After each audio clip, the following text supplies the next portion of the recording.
Kalau nak jiwa yang tenang, hati yang lapang, sebenarnya ada beberapa perkara mudah yang perlu kita buat. Tapi selalunya kita lupa. Jom dengar sama-sama. Yang pertama, kita perlahankan sikit hidup kita ni. Jangan kejar semua benda dalam satu masa sampai kita lupa buat perkara yang sepatutnya.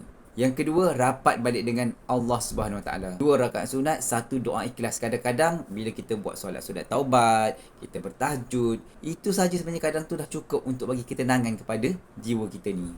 Yalah, kita ni nak luruskan hati kita yang kadang-kadang tu tengah kusut. 2 rakaat pun kadang-kadang dah bantu sangat-sangat. Yang ketiga, jaga apa yang masuk dalam fikiran kita ni. Media sosial, perbualan orang yang kita dengar, drama-drama kehidupan orang lain. Semua benda tu boleh menyebabkan fikiran kita rasa serabut. Jadi kena tapislah, kena kawal. Dan keempat, bagi ruang kepada diri sendiri. Ingat, kita ni manusia, bukan mesin.